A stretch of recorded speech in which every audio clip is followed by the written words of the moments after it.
got a feeling that I want to live, never live. La la la la la la.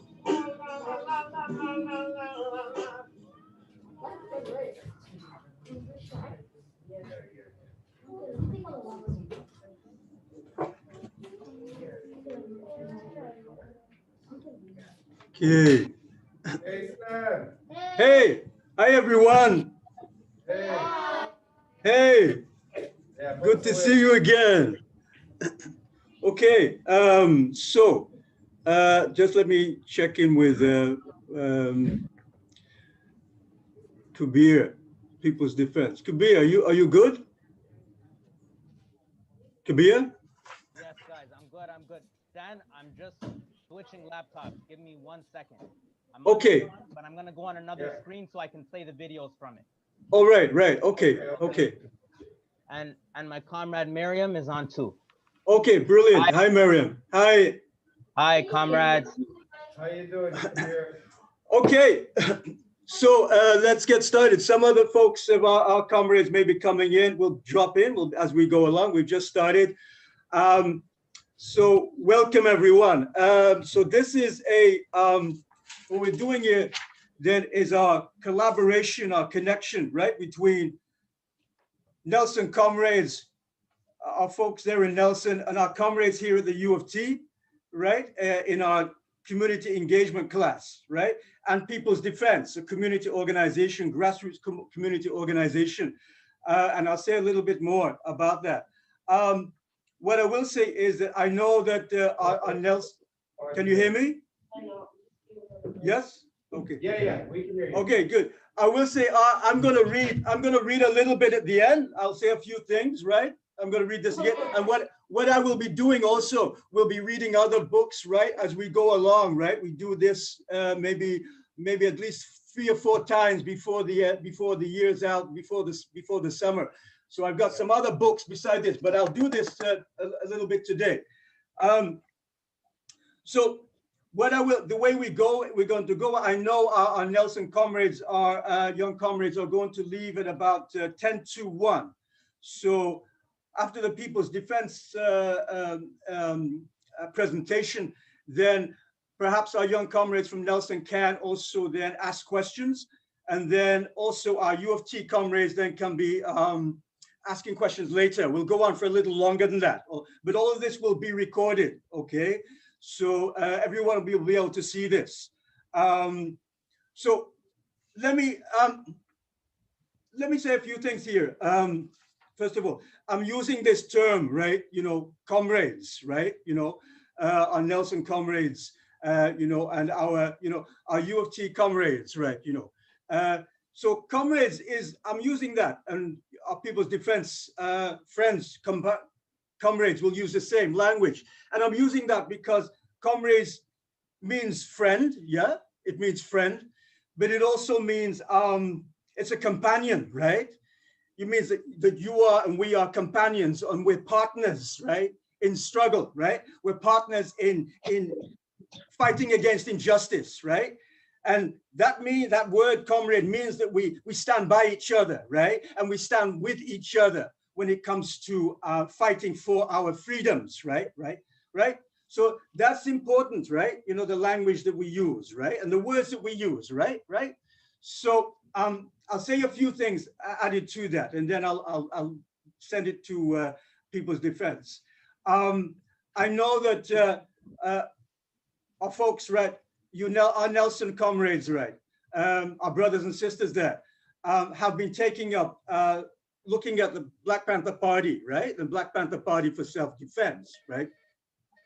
And the thing was, I like the Black Panther Party for Self-Defense and very, very part of my growing up, right? Very, very part of my understanding who I am and where I want to go.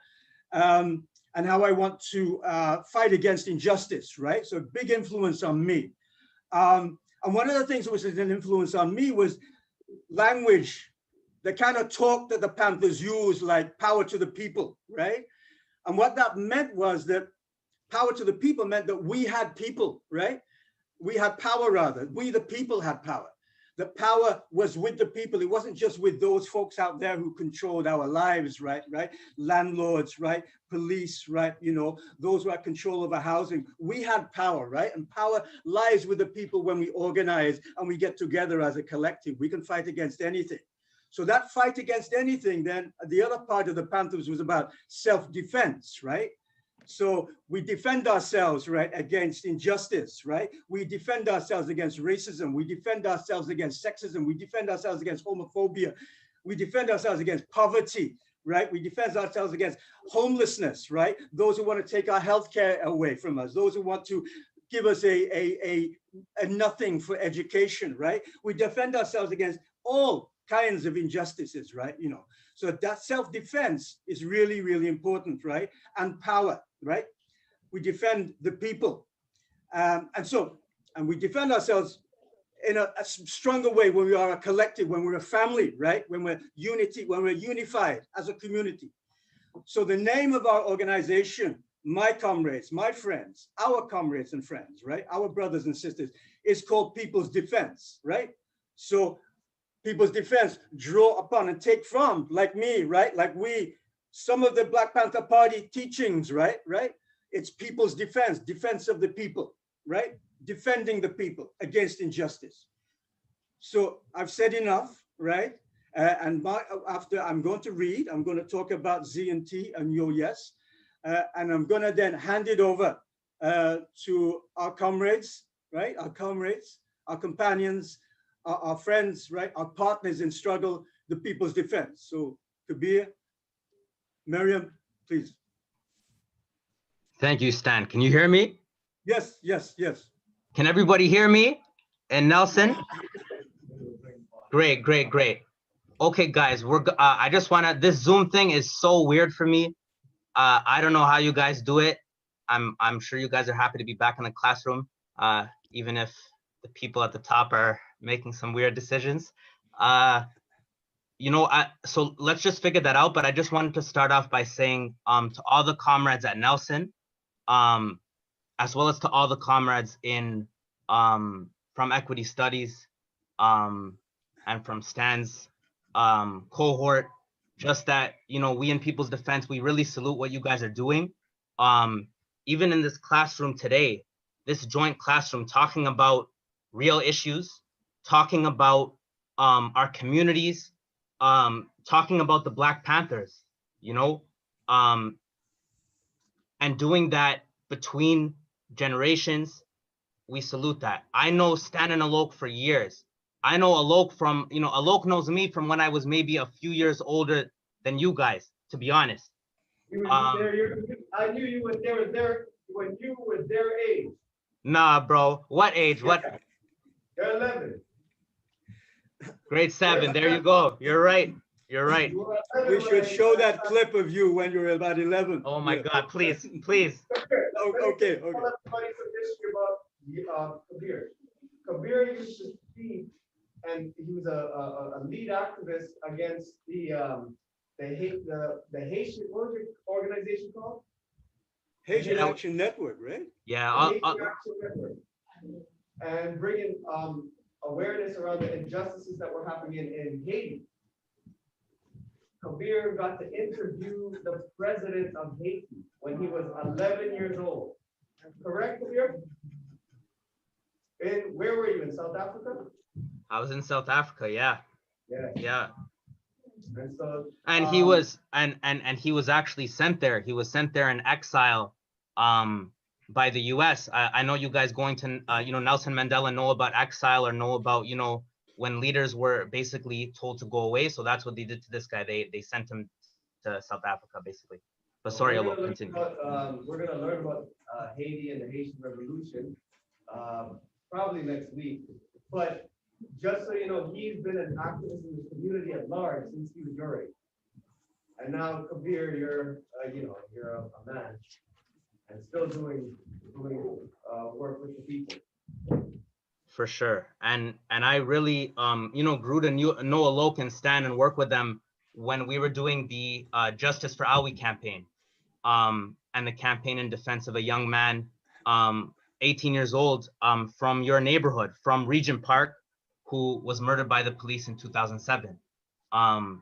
And his death was tragic, but you know, the power of the community that came together afterwards, you know, his name will always be remembered in Regent Park, and this class is part of that living memory, you know.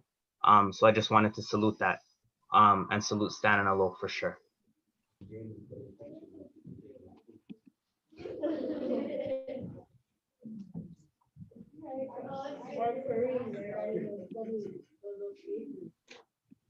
Do I go to share screen, or does one of us do that? I just Yeah. need permission Actually- to share screen. I either need to be host or co-host. So maybe, you know, Miriam, why don't we actually just start off with that East York 50 video, Sure. and then we can like jump into, you know, we want this to be a conversation for sure. We want to talk to you guys basically about the work that we've been doing over the past 6 months during the pandemic, what defending our people has meant to us. And why don't we show you a video first? This, I think, captures our work, especially around housing, especially in the east end of the city, in a really good way. Watch it. And then we're going to come back to the points that are made in the video. There's going to be a lot of stuff. There's basically going to be a lot of actions. We're going to come back to it and basically break that down. Yeah.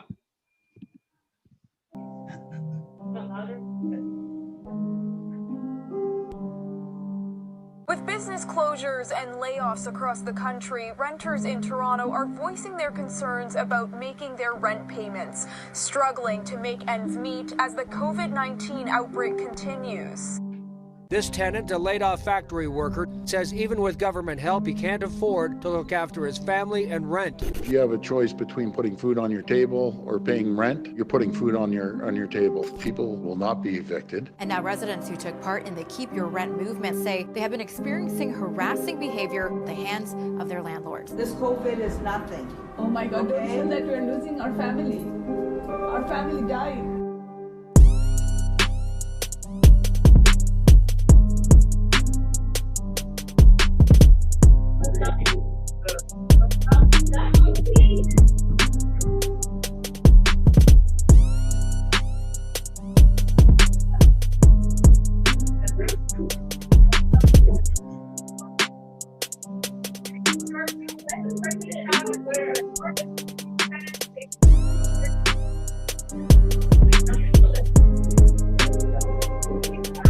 I'm gonna mute it so you can just read it. You're being distracted by the meeting. Mayor Tory said yesterday that he wished he had magical powers to stop evictions. There is no need to resort to magic. Mayor Tory has the legal power to ban evictions in Toronto today.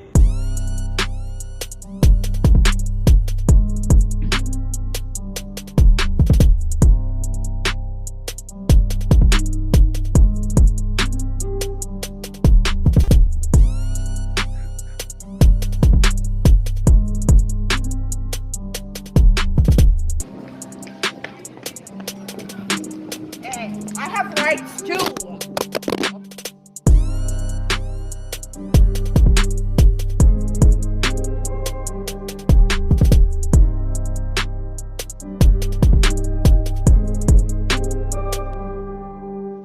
This person behind me who lives in this house is responsible for killing almost 100 residents of a long-term care home. Mr. Friedman, how can you sleep at night knowing that people died because you were cheap?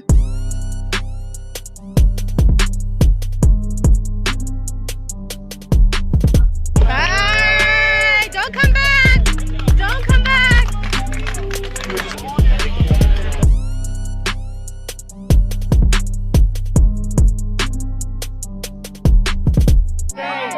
Clown! Shame on you!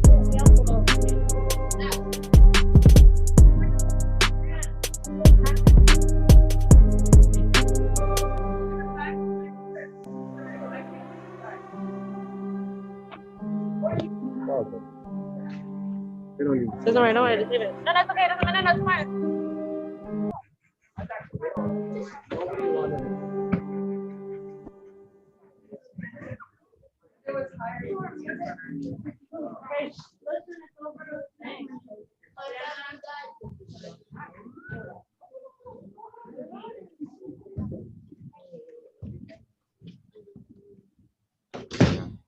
And maybe, Miriam, we can go ahead even just to the Panther slide.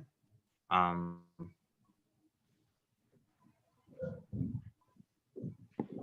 ones after this?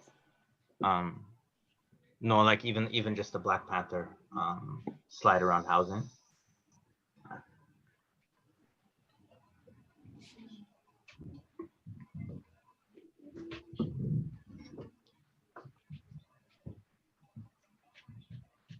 You want me to talk or you? Okay, everyone.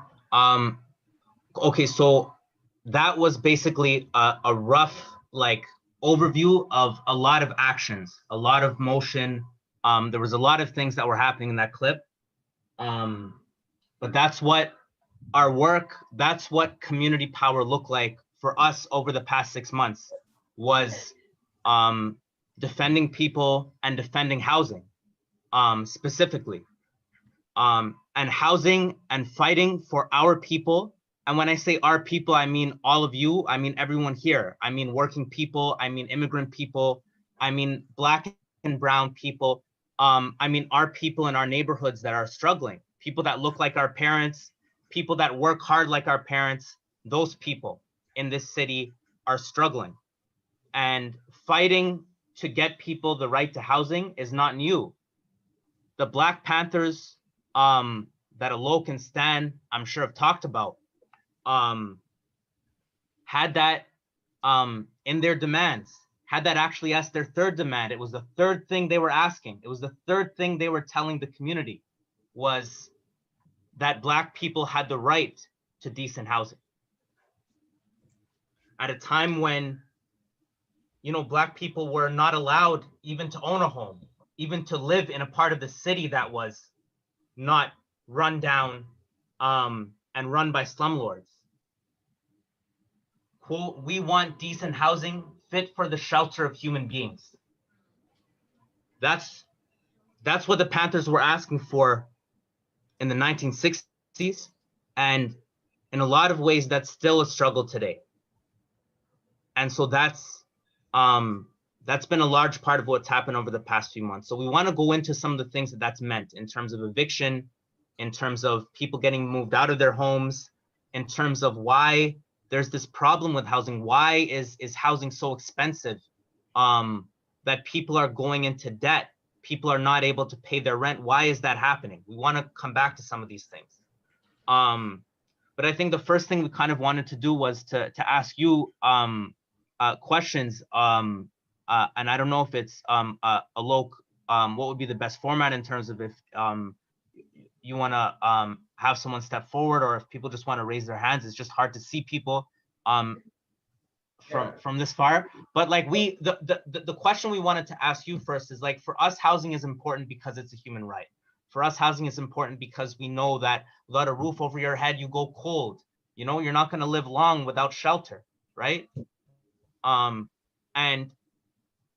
For us, also, housing comes with neighborhood. It comes with community. Where you live means a lot in terms of who you have around you to support you, to look after you, you know, to interact with and to learn from, right?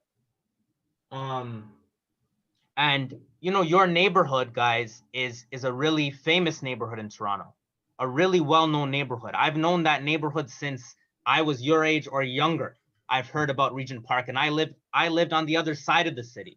I lived at Finch West. I lived at Finch and Dufferin, Keele and Finch, you know. But I heard about Regent Park, and I'm sure Miriam did too, and I'm sure even Stan did, coming to the city, you know, from overseas.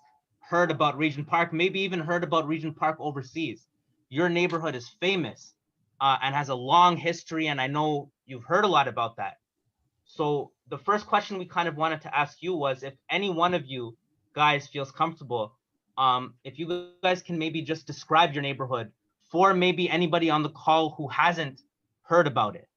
for maybe you know, even though Regent Park was famous, it's changed a lot. And maybe if we get enough time, if we can get to that too, or that can come out afterwards. But Regent Park's changed a lot. Describe your neighborhood, describe Regent Park, describe where you live to us as if we never been there. The mic is from Gamma. Yeah, we have our young comrades coming up. You are not shy. Don't be shy.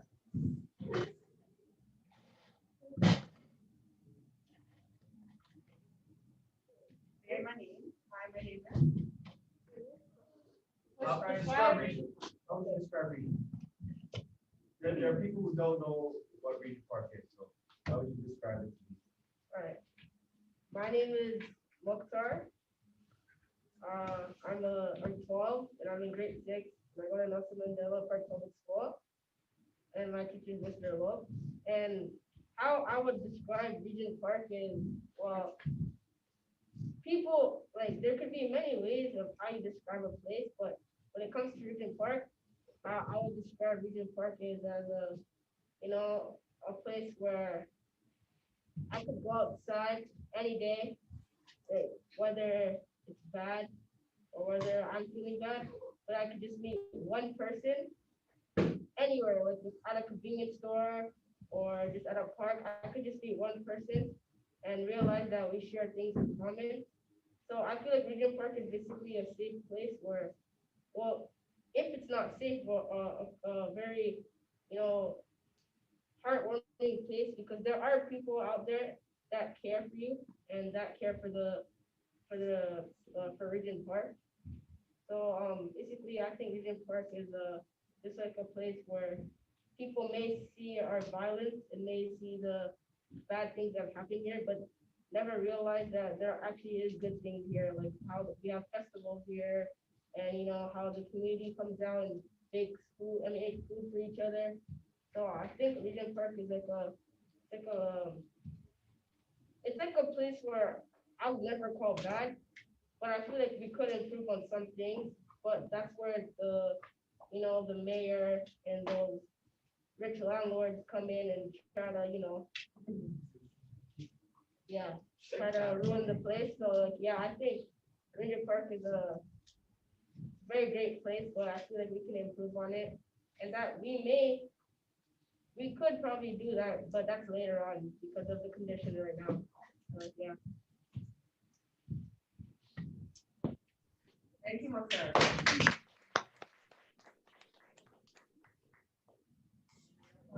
Does anybody want to add their experience and their part of? We have one more young comrade coming up to give his perspective.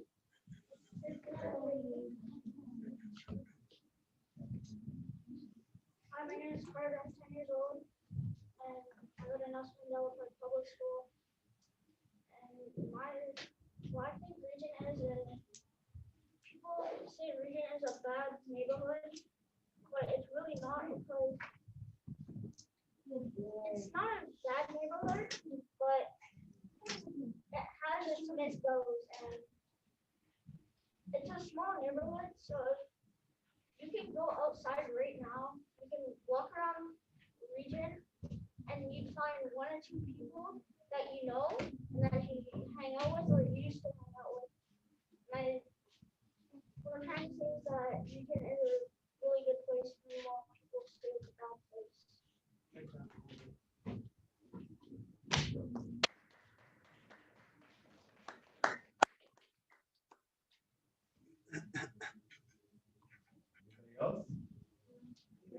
Anybody else? A young Canada, Brianna, Lisa,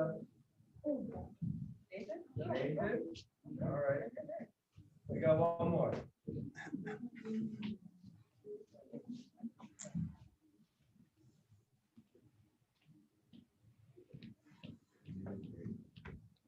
Hi, my name is Nathan. I am 9. I go to Nelson Mandela Park Public School. I don't live in Regent Park, but from what I've heard about it, is that it's a neighborhood that is misunderstood, a safe place for everyone. And that's all I have to say.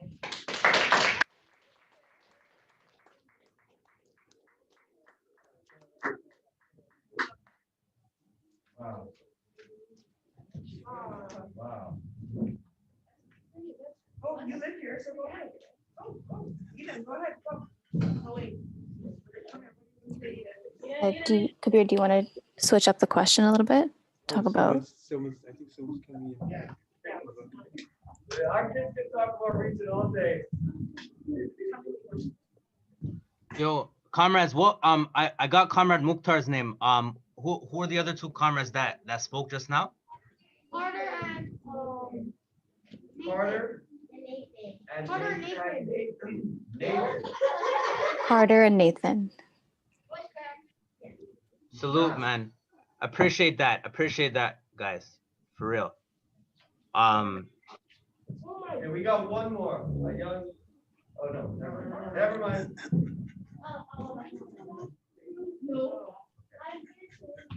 Okay, how about this? Can we do a little survey? And this is for Stan's class too. We talked about your neighborhood and your community, but what about where you live? Like, what kind of place do you live in? So let me just, whoops. So do you live in an apartment, a townhouse, a house, or a condo? So for Stan's class, I guess you can use the thumbs up function if you don't want to put your video on. But can we do a little survey? Like, how many people live in an apartment right now?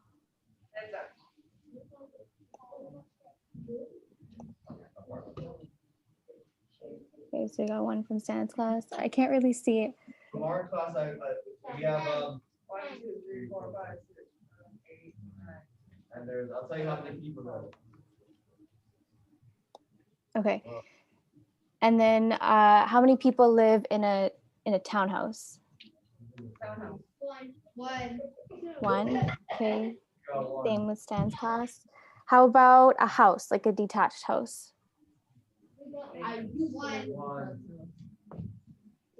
Okay, we got 2 in Stan's class, 1 in Alex's class. And then how about a condo, a condominium? 1, 2, 3. No,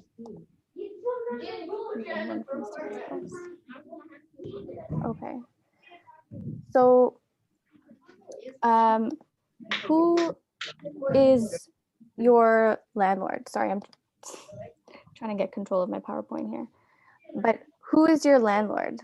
Like, if you were thinking about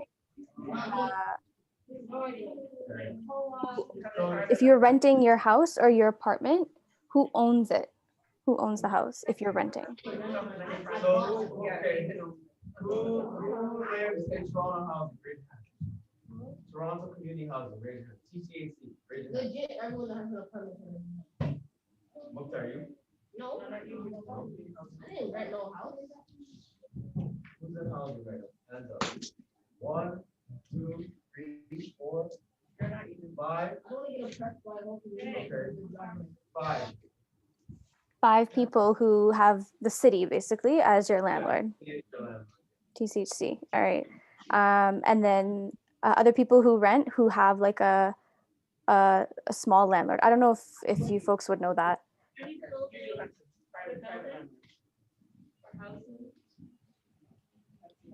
1, 2, 3.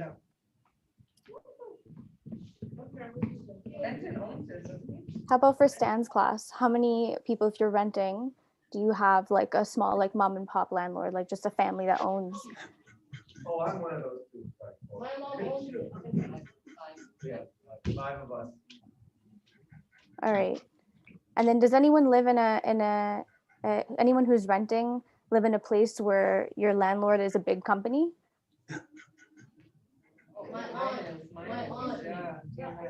So you would know because it would on the front of your lawn, they would have like a sign and it would have like the company name or something.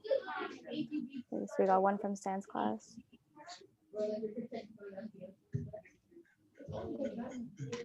Oh, so that's your number?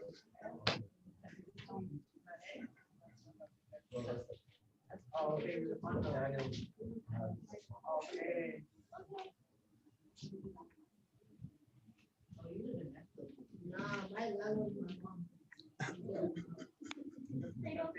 right, sorry, it's a bit hard to tell what's going on, but we just want to jump Yeah. into talking about rent and Yeah. housing in Toronto. So go ahead, Kabir.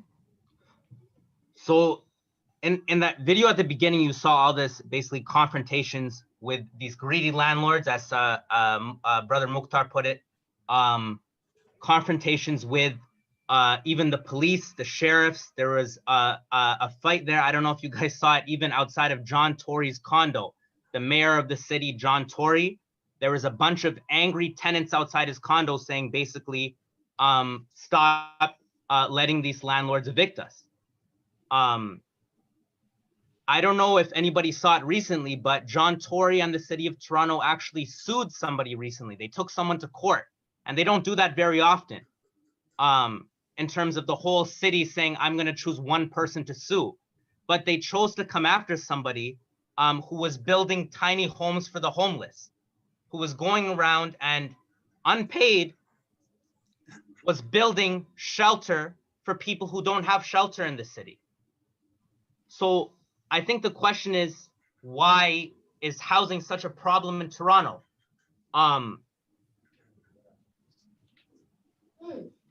Our city is supposed to be world class, but this city is the 6th most expensive place to live in the world, guys.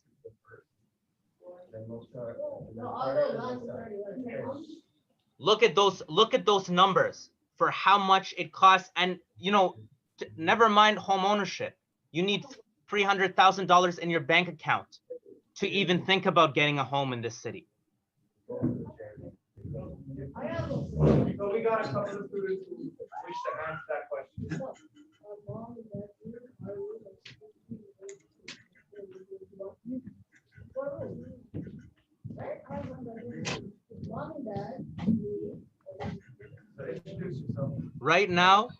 Right now in Toronto, how many people in this class know what CERB is? CRB, CERB. That's the money that the government gave to, right? How much is that? How much money is that per month for CERB? And look how much a four-bedroom, basically saying the $2,000 that the city gave to everybody was supposed to give them money for their rent and food and everything else. But look, say we have a 4-bedroom family. That's only half of it. They're only getting half of the money for their rent. They still have to come up with another half, plus their food money and all their other expenses. How's that helpful? Not at all. So, Kabir, what was the first question? Because I have a few students who wish to answer. It was about why housing is so or unaffordable, or why there's a housing problem in the city, right? Yeah. So why is there a housing problem? So my name is Jaden, and I come to Nelson Mandela Park Public School. So houses are expensive. I can see. Like my mom's telling me that we're gonna move down to and it's expensive and stuff. That I can see it's 2 bedrooms $2,000 and stuff. Oh yeah. So it's expensive, right, Jaden? Yeah. Thanks. Hey, Brianna, go ahead. Thank you, Jaden. Hi, my name is Brianna. I'm 10 years old and I'm 35. I think that housing is expensive because if you check the charts that we learned about, at the very top, I think they spend $3 billion, and at the very top, they spend a lot of money on polices and all the important things they don't in the Canadian fund. And I think that they should really pay attention to that more often because they're really focusing on the small things. Like we talked about in our class, if you spend more money on housing, maybe there wouldn't be that much crime or you wouldn't have to put that much money in policing. And if is also expensive with groceries to eat, like to put food on the table, like Beth said. Yes. So I think that's why it's very expensive.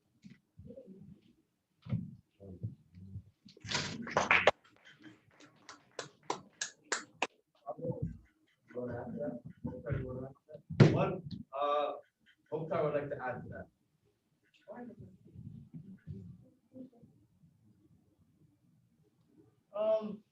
I would also like to add to Brianna, as she said with the chart.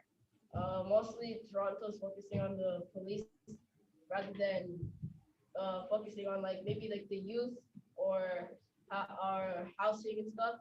And mainly, I feel like they're trying to put something. They're trying to say that if we don't spend as much money on the police, we wouldn't rather be protected or anything. But to be honest, if we don't spend enough money on where we live or how we're supposed to provide for our family, then maybe people wouldn't be going out and robbing banks and stuff because they have to provide for their families too.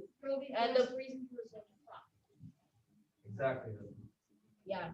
So what I think is that like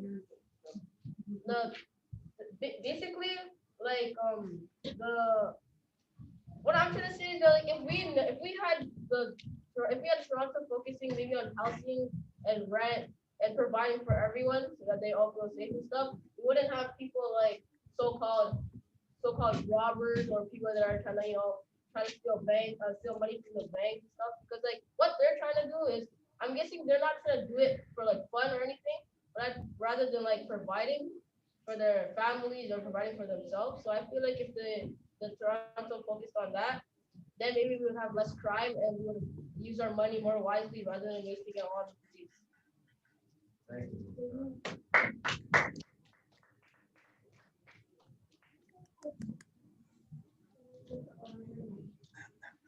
Man, all of that exactly. All of that exactly, man. They have money for everything else. They haven't built any more affordable housing since 1990. Since the 1990s, they haven't built it. And you know what and you guys know what the wait list for affordable housing is? The amount of people that are waiting, and what it means to be on the wait list for affordable housing is that you're choosing, like you guys were saying earlier, between food and rent. You're literally every month choosing between the dollars that goes to that and the dollars that goes to pay the landlord. You can't afford where you live. That list is 100,000 people. That list is 15 years long, guys. And the amount of people that are on the streets in Toronto right now is 10,000 people. The amount of vacant houses, vacant units, things that are just sitting empty and basically collecting value, getting more and more valuable, you know? Property tends to increase in value, at least before this pandemic. They're just sitting there empty, 20,000 empty units sitting there empty while 10,000 people are on the street or in shelters or surfing on couches. That's the truth in the city. Because unlike the Panthers, the Canadian government and the city government doesn't think housing is a right, doesn't think housing is a human right, doesn't think it's a necessity, doesn't think people deserve it, doesn't think that you as a human being deserve a roof over your head. That's not part of their philosophy. That's not part of their code of conduct, you know? But what they do think housing is something to be bought and sold, you know? It's like anything else on the market. It's something to be traded, and it's something that if you don't have enough money, you don't deserve, you don't get. And that's what, you know, that's what I think we're up against. I wanted to jump into kind of this question of demands and community power, and I wanted to kind of walk you guys through maybe the first thing would be an eviction. Miriam, I don't know, or you want to skip ahead? Look, we have until 2 o'clock, or we have until the 50 mark. 10 minutes left. 150. We have to go. They got another class to go to.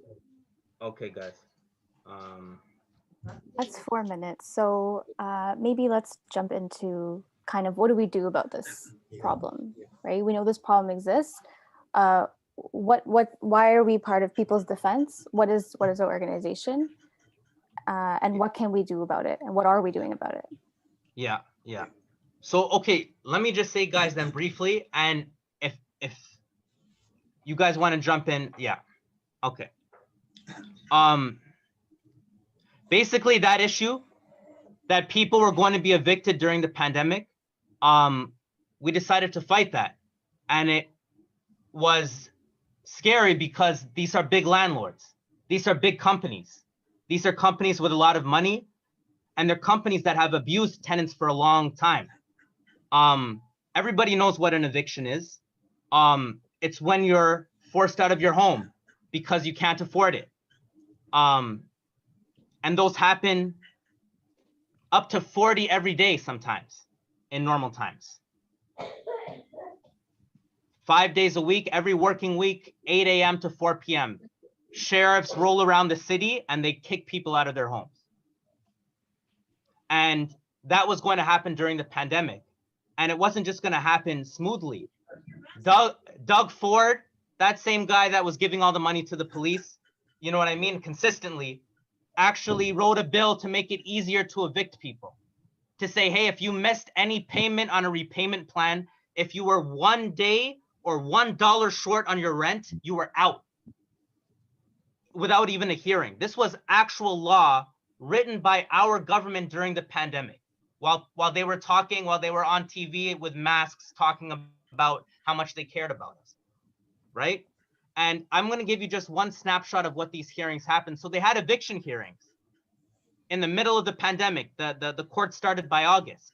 And all the people that couldn't afford rent because now their CERB money could not cover their housing and their laid off hours couldn't cover their housing, they had to go to court.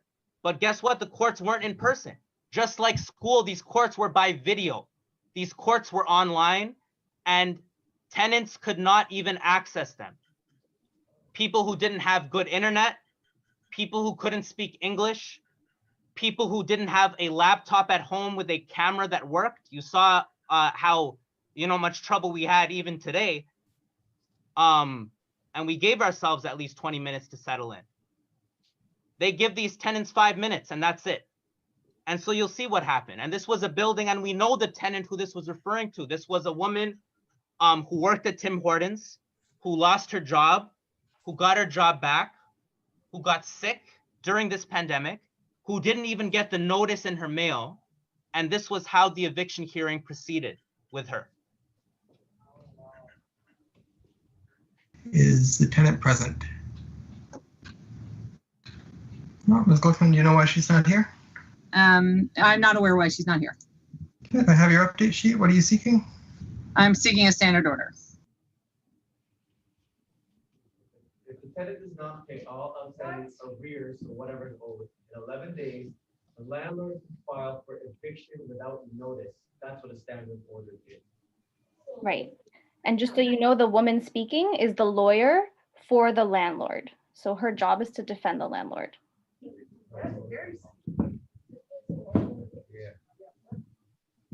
And has the landlord attempted to negotiate a payment plan? We have. I will issue a standard order. Thank you. Next is TNL. Tenant is. Okay.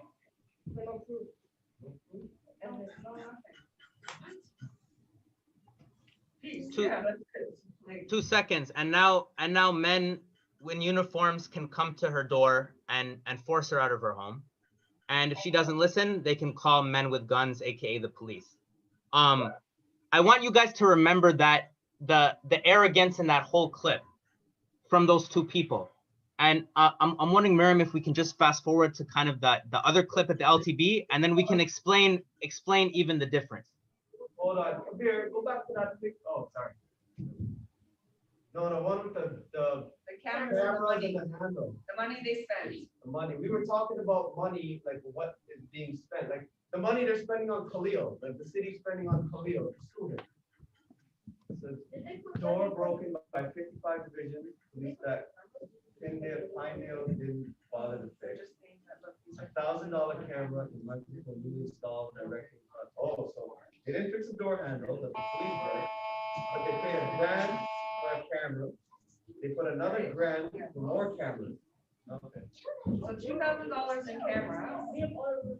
And they're not fixing the door handle. To keep the people safe. Police broke it. Yeah, and the whole idea of cameras is to be safe, but they won't fix the door to keep the people safe who lives behind the door.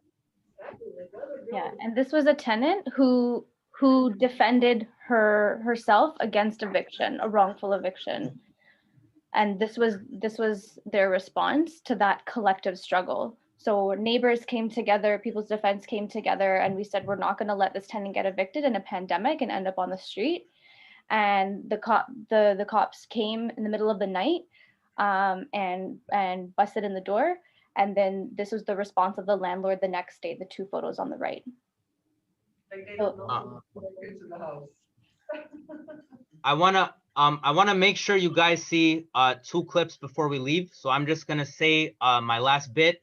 Play the clips, and then if there is time, I just kind of want to hear your guys' reaction, comments, and questions.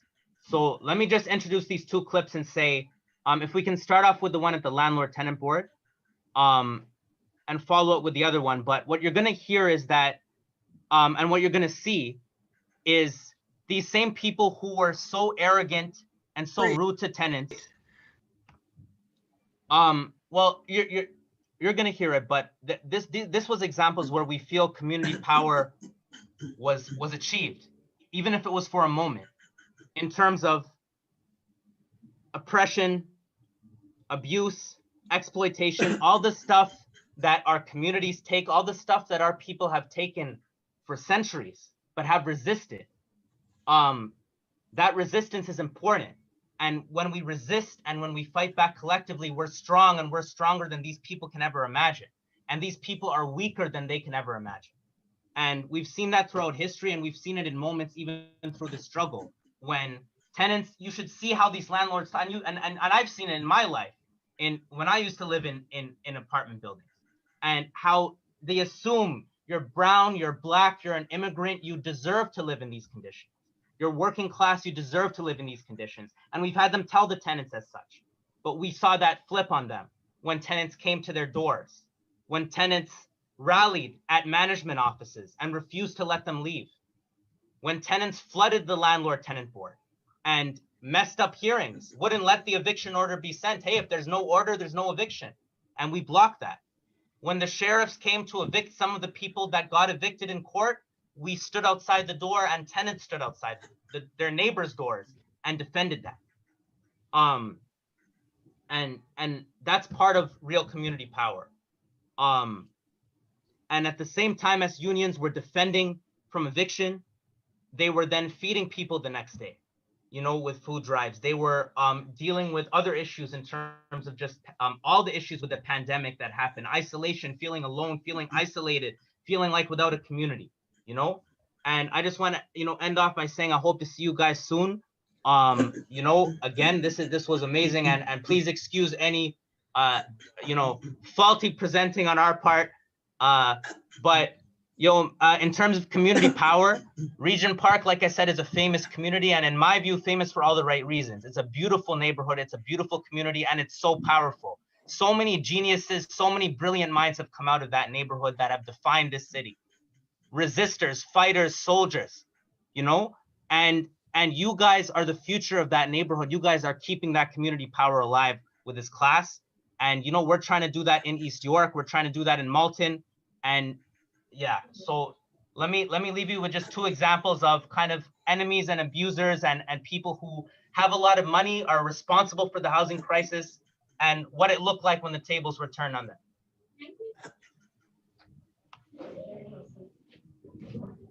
So the next thing is the video. What I'd like to do for this case management hearing is to have the representatives and myself on the video and not anybody else. So if you are not one of those 3 people, turn off your video now.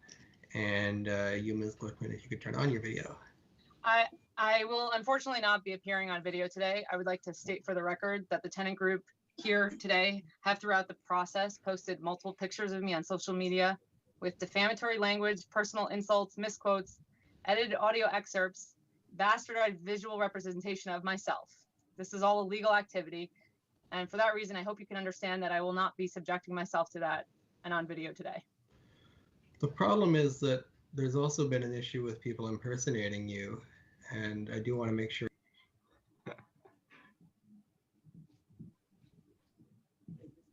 Be doing is we're going to get you to come with us, and we're going to bring you somewhere where you can be safe. Okay?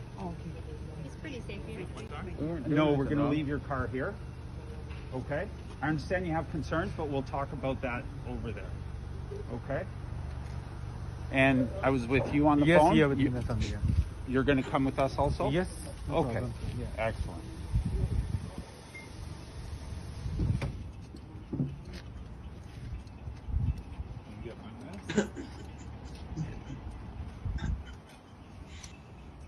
Entirely unnecessary. Yeah, man. You could make this so easy on yourself and everybody else here. If you just want to come with us, and if you want to come with us also. We want to have a conversation too. Another helmet, you want to ride somewhere. You know what? Show us a lot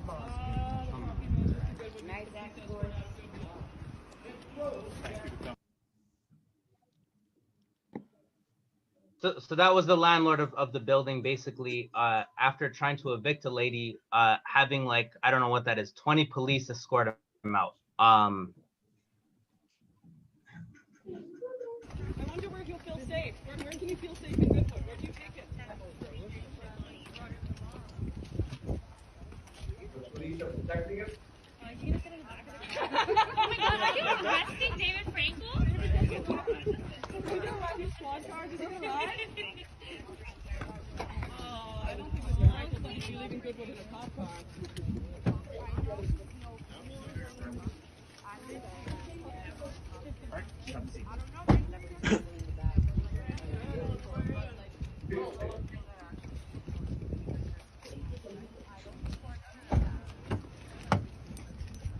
Inside looking out.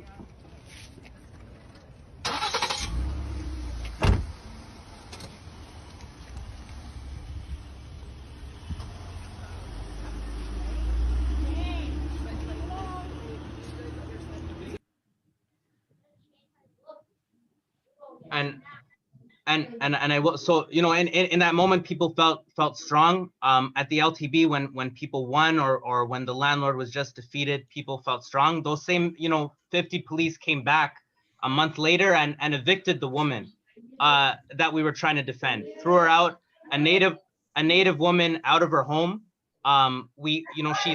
She's currently housed in another part of the neighborhood.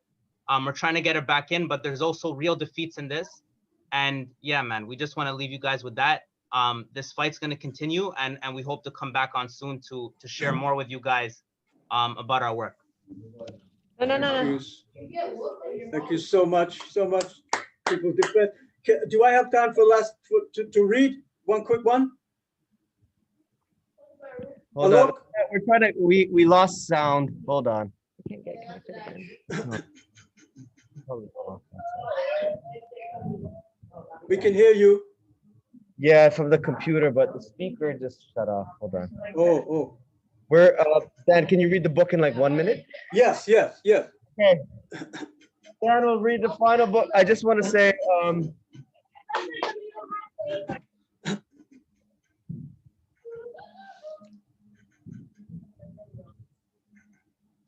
hello?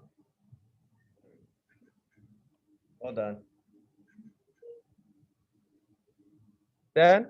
Yes. Can you hear me? Yeah, can you hear us? Yes. Okay. So before you read, yeah, we just want to thank you and Kabir, Miriam, the People's Defense. Thank you for dropping in. It has been our pleasure. It's only the beginning. Yep. We're gonna do this again in a couple weeks, so we'll just pick it up another day. We will. Stan, you're gonna read the book, right? Yep, gonna read the book. Okay, everybody, we're gonna very quickly about Z and T Remember D&T? Okay, I'll do this quick because I know we're behind time. Okay, so everything I say, remember, yo. I want you to. Okay, so if I say yo, I want you to say yo, yo. Yo. Okay, Z and T, right? Okay, there we go. There's Z, there's T, right? Okay, yo. Yo. Yes. Yes. Hey. Hey. Who? Who? You. You. Me. Me. You. Yes, you. Oh. Oh. What's up? What's up? Not much. Not much. Why? Why? No fun. No fun. Oh. Oh. No friends. Remember how small that is, right? You see how what injustice does to you? It makes us so small, right? Oh. Oh. Yes. Yes. Look. Look. Hmm. Me. Me. You. You. Me. Yes, me. You. You. Well. Well. Well. Hmm. Yes. Yes. Yo. Yo. Yes. Yo. Yeah. I've heard, right, that your class, right, you call yourselves Ojoma, right? Ajama. Ajama, right? And Ajama is freedom, right? Yeah, and family. Yeah, freedom and family. So I want you to say Ajama. Ajama. Ajama. Ajama. Ajama. Ajama. All right. See you soon, comrades. See you soon. See you soon, everyone. Brilliant. We love you. And much respect to you. See you. See you. See you. Bye. Bye. Bye. Bye. Bye. Bye, Kabir. Bye, Mary. Bye, U of T. Later, Equity Bye, Studies. Nelson. See you, Nelson.